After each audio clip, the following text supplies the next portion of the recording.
Үүнийг хардаа цэнхнэ ганцуу зүйе. Зөвхөн нэг системээр ч ямар ч ургамлыг үржүүлж чадна. Жимсний мод, сарнай, анхихан нурмал, энжиргээд хүснэ.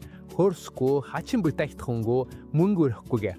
Хамгийн гоё нь чи яг одоо гэртээ байгаа зүйлсээрээ үүнийг хийж чадна. Өнөөдөр би чамд маш энгийн нэгэн аргыг заах гэж байна. Шүүрэн үржүүлэгчийг Тайландын цонхны аргаар хослуулсан арга. Энэ арга маш үр дүндтэй тух хэдхэн дозоо хоногийн дотор цагаан, бүдүүн, эрүүл үндэс гарч шилжүүлэн суулгахад бизэн болно. Эцэс гоцод үзээрэй. Учир нь би чамд мөөгөн цэрэн сэрэг баягны гаралтай нэг арга заах хүрнэ. Энэ нь чиний үржүүлсэн мэтрүүдийг цэвэр мөөгүй байлгана. Эхивья. Энэ аргыг хэрэглэхэд чамд 1 литр эсвэл 1 литр хагас багт амжтай хуванцар сав, өндөр шилэн аяга, цэвэр давууны хэсэг, аль болох хөвөн давуу байвал сайн, хутгаа эсвэл хайж, сайдэр угаасан голын элс хэрэгтэй. Барилгын элс эсвэл даваан элс ч байж болно. Гэхдээ маш сайн угаах хэрэгтэй. Мөн шүршигч сав, нундаглансан шанс, нэг ширхэг алоэ вера навч, 3% буюу 10 хэмжээстэй өстрөгчийн хэд эсэл, 2 ширхэг мөчир, нэг нь сарнай, нөгөө нь нимбэгний модны мөчир хэрэгтэй. Одоо бид бамбарыг бэлгэн. Цэвэр давуунаас 20 см-ийн өргөм, 20 см-ийн урттай нарийн тус хайчлаарай. Энэ хандшбай. Одоо савны бөглөөг аваад худгаар төв хэсэгт нь жижигнөх гаргаа. Тэр нөхөр бамбарыг шүргөөнө. Нэг хэсэг нь доош унжиж үлдэн, нөгөө хэсэг нь элсний байрал хайганы дотор талд үлдэн. Энэ энгийн давууны хэсэг нь системийн гол түлхүүр байх болно. Учир нь капиллярын мозогоор ус өөрөө дээшилж, чийг их тогтвортой байлгаж өдөр бүр услах шаардлага болно. Одоо савны дээд хэсгийг өөрөөр хэлбэл аяганы хэсгийг хайшлаарай. Тэр нь чиний элсхийх цэцгийн сав болоолээ.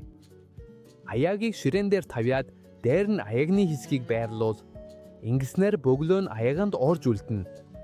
Богцоог нь шулуун баржлагаад аягны хэсгийг угаасан голын эсээр дүүргээрээ дээд сав нь 1 см сул орхино. Богцоо нь гадаргуйнаас 2 см орчим гүн бүшлэцсэн эсхийг шалгаараа. Ингэснээр чийг бүхэл элсээр жигт тархнаа. Одоо бид өрслөгийг бэлтгэх байна. Нэг нь сарнай, нөгөө нь нимбэгний модны өрслөг. Хоёулаа эрүүл, хагас модлог болсон мөчир байх ёстой.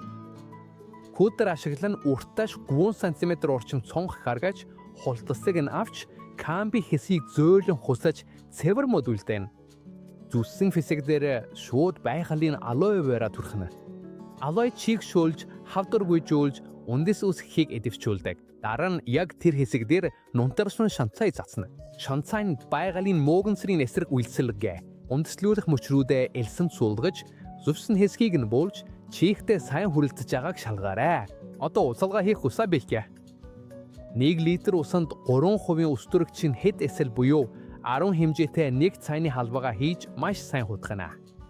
Энэ бэлдмэлээр бид стаканыг хангалттай төвшин дүүргэж, фитилэнд бүрэн дурагдсандаа хэвстэй. Учир нь фитил усанд хүрэхгүй бол чих капилляраар дээшлэх буй. Стаканыг энэ хойлмогоор дүүргээд фитилэн дотор орсон бол элсийг дээд талаас нь маш зөөлөн усалж анх удаа чийгшүүлэн. Үүний дараа чигийг тогтмол байлгах үүргийг фитил автоматар гүйцэтгэв. Одоо бид миний хүлэмжээ бэлдэн савны үлдний хэсгийг авч нэг тал дагуу бусад зүсэлт хийн. Энэ зүсэлтэн савыг амархан онгойлуулж хаах боломжийг олгохоос гадна стакан болон шилэн дээр яг тааруулж тавихад тохиромжтой болгоно.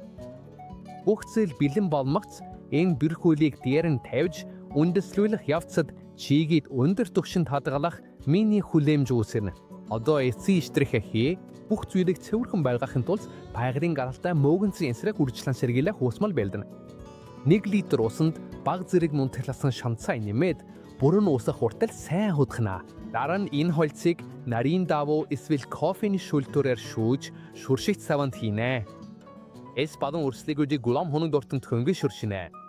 Энэ мөөгөнцөр усхээс сэргийлж, үнсийг ирүүл хүчтэй байгалгаад тусална. Хийгээд хамгийн сүүлийн алхам үржүүлэгчээ шууд бус байгалийн гэрэлтэй газар байрлуулна. Өдрийн шууд нармаас зайлсхэ. Хэд хоног тутамд стаканд байгаа уснууд төвшинг шалгаж, шаардлагатай бол нэмээрэй. Хэрвээ их конденсат үүссэн байвал багийн хэсэг хугацаанд авч агарж үүснэ. Одоо хамгийн их догдлуулдаг хэсэг ирж байна. Гэхдээ хамгийн их төвчээр шаарддаг нь чинь. Учир нь чи дээрээс нь юу ч харахгүй байсан ч яг тэр чихтэй элсэнд шин үндэсний бүтэн архитектур бий болж ирээ. Тиймээс тэднийг тайван арга, битгий хөр, битгий хөдөлгөө 2 өдөр тутамд битгий шалгаа. Энэ арга өөрөө ажилладаг. Одоо анхаарлаа хандуулаарай. Учир нь одоо жинхэнэ ичэд эхэллээ.